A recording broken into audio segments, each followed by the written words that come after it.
Hey, Rising Church, hope you're all doing well and that you're off to a great start in your growth. Hope you had a little bit of fun sharing some of your favorite movie stars or actors and maybe some stories about when you met somebody famous, getting ready for the Academy Awards, or maybe it's already happened if you're later in the week. But before we dive into this week in Psalms, I just wanted to mention a couple of housekeeping items of stuff coming up that we want everyone to be aware of. And the first one is this Saturday night. We have the church-wide date night in honor of our Marriage in 3D series. And we really just wanted to create an opportunity for you to go out with your spouse and just have some time without the kids or without any distractions, and just to talk and to discuss and to share and talk about some of the stuff we've been talking about in the series.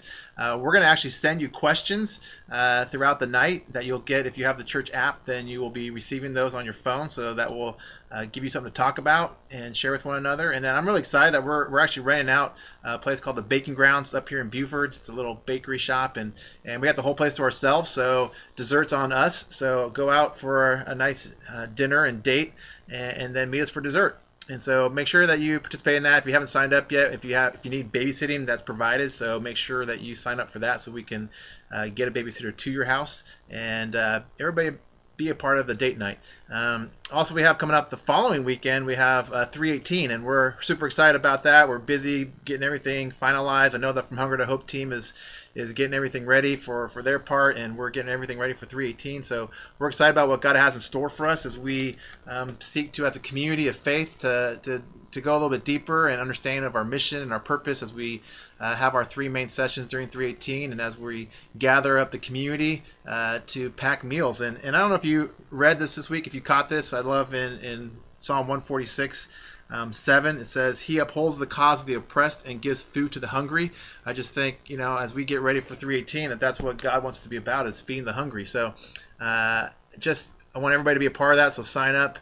Don't miss out on being a part of 318 or any of that. So, but as we move into Psalms, this week's reading, I just found there's just some great Psalms, and I always say this, I feel like, over and over and over again, but I love the honesty that we find in the Psalms, and these pleas, these cries out to God. And this week I kind of felt like there's a progression through the different Psalms, and hopefully you kind of caught on to that. But early on in Psalm 49, it kind of got this idea of the inevitability of death, and how rich or poor or wise or foolish, that there is an end. And I think for a lot of us, maybe mostly here in America, we kind of have this idea that we can live forever. And I think sometimes we need this reminder that that's not going to happen. It's just, Psalm 146 is pretty blunt about it. It's like, nobody lives forever. It's like, we all know that, we all see that, so why are we trying to pretend that that's not true? We don't endure despite our wealth, despite our prosperity, that it's still, death is coming. It's going to be there for us at some point. And only God can ultimately redeem us from the grave and bring us back and bring him to himself, and help us to rise, or cause us to rise from the dead. And so I just think, we start off with this idea that death is coming, it's inevitable. And then in Psalm 146, it kind of asks the question of, what are you putting your trust in? You putting your trust in people and princes and your wealth? Where's your hope? Where's your confidence? Is it in people and stuff and power and whatever else it is? And ultimately saying that God is the one we need to put our hope and our faith and our trust in. He's the faithful. He'll be faithful to us forever, whether in life or in death. And then you come to one that's very interesting to me, which is 88. And I don't know if you read that. It's one of the Psalms that really doesn't have a happy ending. A lot of times in the Psalms, you kind of see the author, whether David or somebody else, struggling, but by the end they kind of say, okay, well, God, you're there for me, everything's going to be okay, right? But in Psalm 88, that didn't happen. This one doesn't have a happy ending. It doesn't end on a positive note. It just kind of ends in depression a little bit, and sadness and darkness. It says, actually, darkness is my closest friend. That's how it ends. He talks about how he's overwhelmed and he's in the darkest depths. And I think it's important for us, because I think God's okay with that. And I think maybe we think God's not okay with our complaints and with our despair and us being in darkness. But I think he's okay with that, because if he wasn't, if God is the author of the Bible, if he's the one that authorized what these authors wrote on his behalf, then why would he not have erased chapter 88 of Psalm 88? Why wouldn't he have just deleted the thing, saying, well, this is not appropriate, this is not what I want to get across? But he leaves it in there, because I think it's just honest. And it's this idea that God's okay with our feelings and God's okay with our struggle. And he's okay with us complaining even to him and saying, hey, God, what's up? What's the deal? And I like how in that psalm and in the following one we read, which was Psalm 6, it talks about how we cry out to God and how in the midst of that, what we need to do is we need to cry out to God. We need to bring it to him. We need to call out to him. We need to tell God about our despair. Tell God about our hopelessness. Tell God about our struggle. Be open and honest with him. We don't need to hide that kind of stuff from God. It's not like God doesn't know. It's okay for us to have those feelings.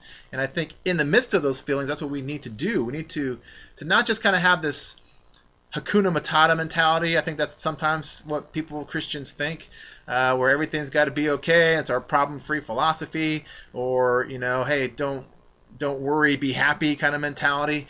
And Psalm 88 makes it clear that it's okay for us to not be okay, and to in the midst of that not okayness, if that's okay for me to say, to turn to God, to cry out to him. In Psalm 6, we see the psalmist, saying, how long am I going to have to be in this anguish? How long am I going to have to be faint and agony and worn out and weeping? And I like how the progression, if you look through the whole week, in Psalm 6, we find that he turns to God and he finally acknowledges in verse 9 of chapter 6, he says, the Lord has heard my cry.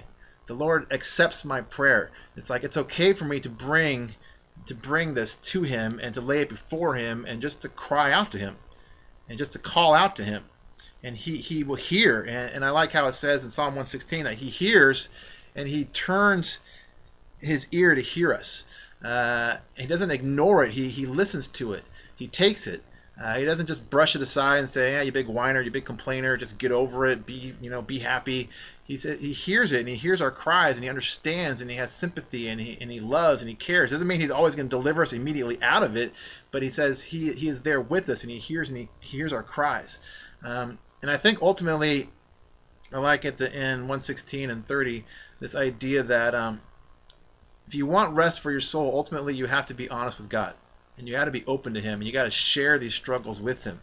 And you got to remember ultimately that the Lord is good. The Lord is faithful. And if you ever doubt that, if you ever question that, you just always need to look, in my opinion, you just got to look at Jesus. That's what it all comes down to. You just got to look and turn to Jesus and realize that God has been good, that God has delivered you from whatever may come your direction, because he has delivered us from death. Not physical death, which at the very beginning is inevitable for all of us, but from spiritual death, meaning we will be separated from him forever. And how God, out of his love and concern, he has delivered us from that kind of death, from separation from him. And he has brought us back to him. And that happens in Jesus. And so when we reach those moments of despair and we call out to God and we turn to him and we are honest with him about how we feel, I think he just wants to remind us constantly, remember Jesus. Remember what I've done for you. Remember the price that he has paid on your behalf. And when we do, that's when our weeping can turn into dancing, when we get that perspective change. That no matter what happens in this life, no matter how hard it gets, that Jesus has paid the ultimate price so that we could be relieved from that, so we could be taken up from that, so he could raise us from the dead, so that we could be with him forever. And I think that's the perspective that we need to have, and that's a tough one to I think maintain, is that eternal perspective, not focusing all the time too much on what's happening right now, because it's all temporary, but realizing that God has taken care of our biggest problem in the gift of Jesus, which has brought us back from death. So I don't know if that encouraged you or not. There's just a lot of cool stuff, I think, in this week's readings that if you tie it all together, I think tells a story. And so hopefully you'll have a good discussion as you wrestle with these ideas and as you share a little bit deeper than what I've just shared, as you kind of go down and think about these thoughts that I've just shared or whatever you came up with.